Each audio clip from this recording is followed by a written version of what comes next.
Israel. I want to talk about the end times. That's what we do here on endtimes.com, is just talk about a lot of current event stuff. What's happening right now in Russia and the Ukraine.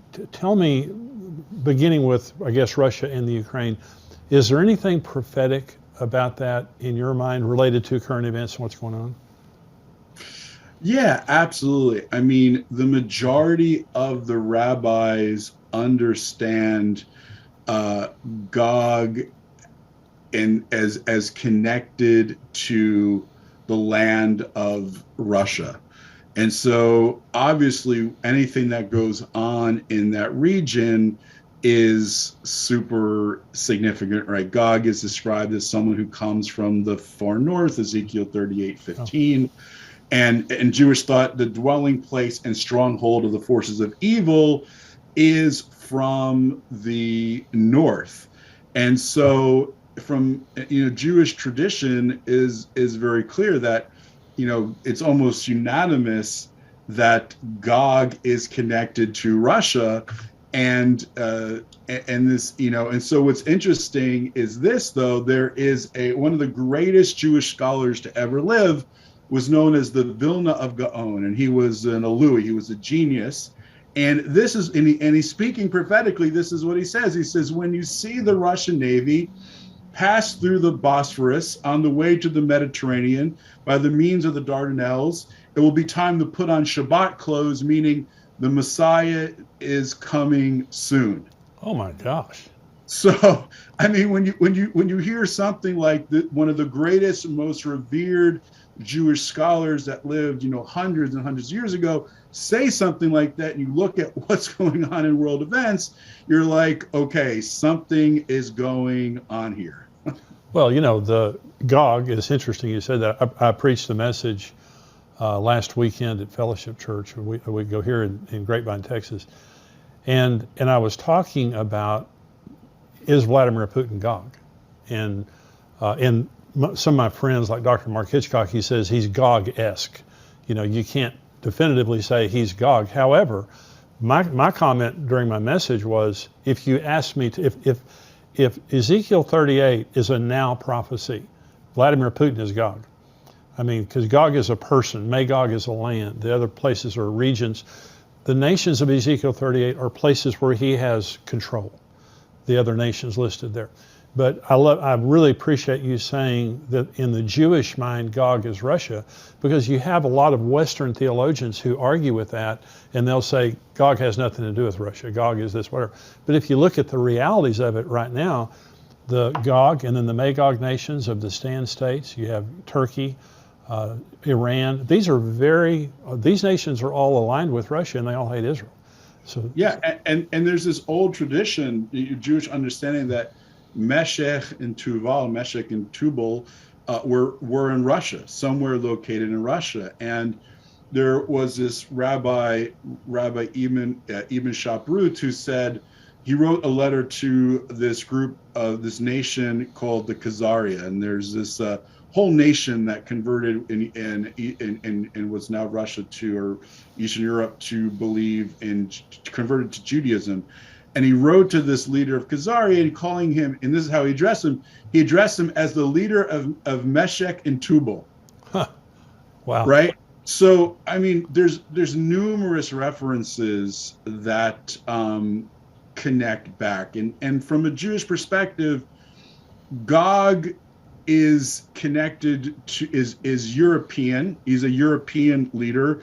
He's a descendant of Armilius, which is connected to Romulus, which is the founder of Rome, which is the fourth kingdom. I don't know if we want to, of Daniel's beasts, if we want to go into all there. But he's so in Jewish tradition, he has to be kind of Western. He has to be a descendant of Esau and Edom. That's a whole nother interesting thing. All the end time, all the 10 horns and the 11th horn mentioned in Daniel, all descendants of Edom and Esau. And Magog, on the other hand, is seen as a nation that's descended from Japheth, one of the descendants of Noah. So you have someone from Esau, Edom, which represents the West in Jewish thought, ruling over a land that's primarily of Japheth. Is that what you see today with Gog, Magog, all the nations there? Yeah, yeah. And again, Persia would be one of those nations that are the descendants of Japheth, right? So it's no surprise that in this end, you kind of see this you kind of see this going on. You actually see it in the book of Esther, which just passed, right? So you have Haman, who is a descendant of Esau and a descendant of Amalek, being a key ruler in Persia, and Persia is a descendant of Japheth, right? So you have someone who is an outsider coming in, wow, stirring it up to destroy the Jewish people. This is exactly the picture of what's going to happen in the end. And Ezekiel mentions Persia as being one of the nations that are going to come in the battle of Gog and Magog to destroy. But the interesting thing is that in Hebrew, again, in our last show, we talked about the numerics, right? So the interesting thing is that in Hebrew, Gog and Magog, Gogu Magog, has a numerical value of 70. And that's very significant because 70, according to the 5 books of Moses, 70 descendants of Jacob went down to Egypt. There are 70 nations biblically. So the way the biblical worldview is that there's 70 nations other than Israel that exist. And the picture of Gog and Magog is the 70 nations coming against Israel in the end of days.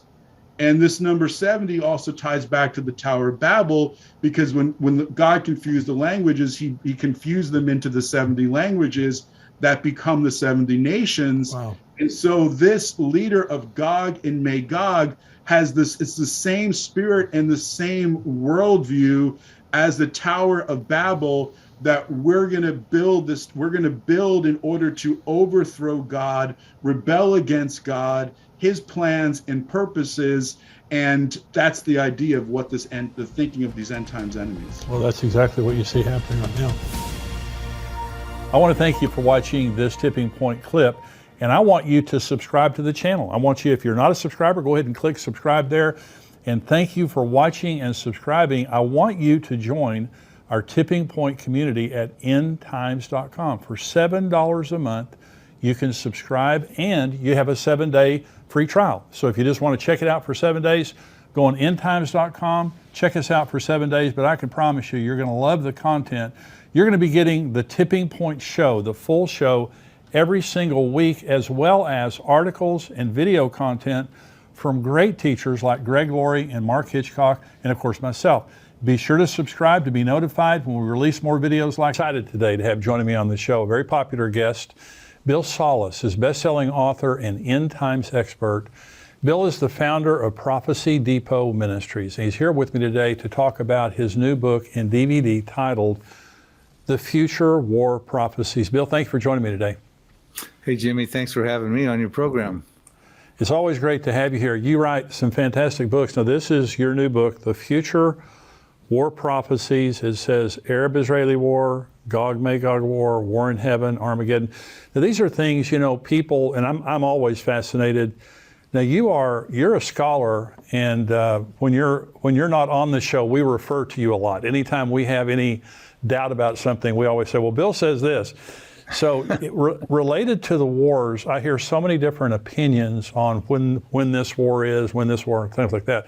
And I know a lot of people have questions about it. So how many future wars are coming? Well, I've got roughly about 14 inside of the book that I address. We've got the first war of Iran with Elam, the Jeremiah 49 prophecy. We've talked about that on your program before, right. Jimmy. Yeah. And then there's the war between Israel and Syria. The Isaiah 17 talks about the destruction of Damascus, but actually Isaiah 17 in conjunction with Jeremiah chapter 49, 23 through 27, actually speaks about a full-set war with Syria. And so I get into that as well. And there's a proxy war I believe that we can also find in Isaiah 17, probably including Iran's proxies of Hezbollah to the north. Syria, of course, is a proxy. Hamas, the Houthis, and even some Shiite militias in Iraq, the Hamas in Gaza, etc. And then I believe, and I sort of sequence these as I'm telling you right here, I believe this will be the sequence and order of events, but of course I could be off a little bit. Then I believe the Psalm 83, final Arab-Israeli conflict, would then happen. Then Ezekiel 38, the Gog and Magog war. Then you get into the seal judgments. You got the wars of the white horseman, the Antichrist, the fiery red horseman, the second horse of the apocalypse, probably world wars, holy wars with the pale horseman, the fourth horseman of the apocalypse. And then you get into the trumpet judgments, the fifth and sixth trumpets. The fifth trumpet, it talks about a locust invasion, which torments all the mankind for 5 months. And I believe those are demonic. That's a demonic invasion. I put forward the arguments for that in the book. Then we have the sixth trumpet war that kills 1/3 of mankind, the 200 million man army, which I also believe is demonic as well. Then we get into the war in heaven in the mid part of the tribulation. We get into God's wrath gets poured out in the bowl judgments during the tribulation. Then at the end of the tribulation, you have the final battle at Armageddon, the Armageddon campaign, if you will. And then you think, well, the wars are over for the millennium, but then after the end of the millennium, the second war of Gog and Magog happens when Satan gets loosed out of the bottomless pit. So there's a whole lot of important information covered in this. We're looking, Jimmy, in the near future of the coming of a war-torn world is what's going to happen here. It's just, you do such a good job of the sequencing of this and your rationale. And we're going to go into a little bit more detail related to Iran and Syria and some of those kind of wars. I want to go back for just a minute.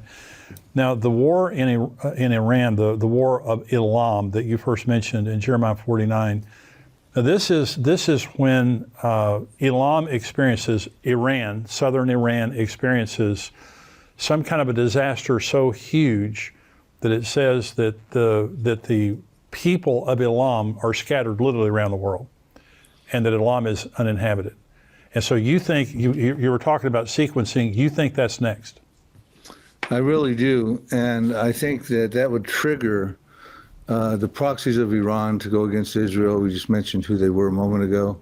I believe at that point Israel is in a massive war against Syria, and in the midst of that war, Damascus gets destroyed. Other major Syrian cities get desolated by the children of Israel. We're told in Isaiah 17, verse 9, and then the destruction of Damascus appears to happen overnight. It says in Isaiah 17, verses 14, one night you see him, speaking of Damascus and the masculine pronoun, but in the morning he is no more. It sounds like they get probably a nuclear weapon takes them out. But I do believe what triggers that is the Elam war. Well, they practiced, the Israelis last year, their chariots of fire, military exercise between all of their branches of military. They practiced bombing Iran and then immediately protecting their own borders. So they know exactly what's coming. And I agree with you, Bill. I think that the Elam war will be the beginning of all of these conflicts. Now, so you believe that as soon as Elam is destroyed, that the Israelis will go after Syria is the next thing? Yeah, it's difficult to know which comes first. Is it the destruction of Damascus and the strong war between Israel and Syria? Or is it Elam, the prophecy in Jeremiah chapter 49, verses 34 through 39? Is it that war that triggers the Syrian war with Israel? But I do believe after both those wars, the Arab world will be in an uproar because they'll see Damascus get destroyed by the Israeli Defense Forces. And that's a major Arab city. It's the oldest continuously inhabited city. Goes back about 4,000 years to the time of Abraham. And I believe the Arab states will be in an uproar because a couple things happen. Not only is Israel going to take out a major Arab city, but also we're told in Isaiah 17:4 through 6 that Israel takes a severe shaking, a hit. And I believe what happens is that's why Israel has to take out Damascus, because they're in a prison rules war. Yeah. And we're told in those verses, and I get into them in depth inside of the book, that Israel takes a severe hit. And so now Israel's wounded, if you will, and they've taken out and desolated a lot of cities. They've destroyed Damascus, and the Arab world is thinking to themselves, well, what about Beirut in Lebanon? What about Amman, the capital of Jordan? What about Cairo, the capital of Egypt? What about Mecca down in Saudi Arabia? And Israel's hurt right now. Why don't we come against them? And I believe that would be the actual fulfillment, the final fulfillment of the Psalm 83 war.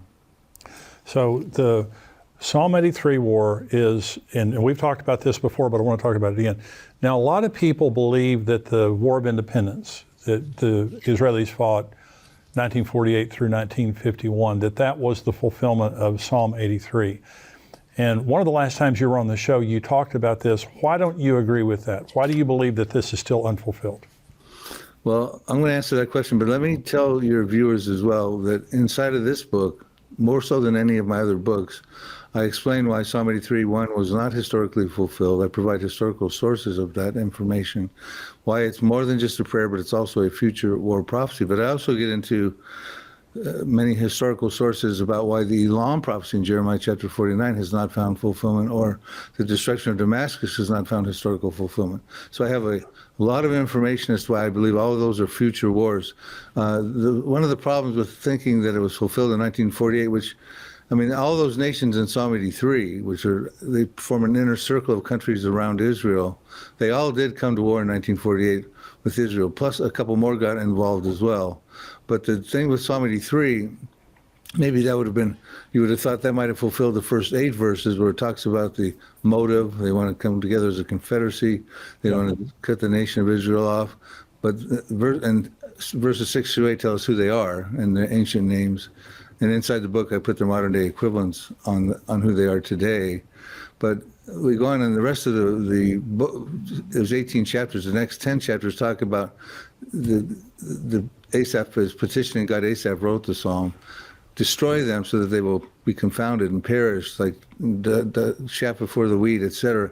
And he uses examples of how God stepped in the book of Judges with Gideon to help him win over the Midianites, and with Deborah, the prophetess of Israel at that time, to win over the Canaanites. And when those wars happened, and I get into those accounts inside the book, the Midianites nor the Canaanites ever oppressed the Jews again, and that's not the case right now. We're looking at a situation where Psalm 83 happens. The Israeli Defense Forces will decisively defeat their enemies around them, and they will never oppress Israel again.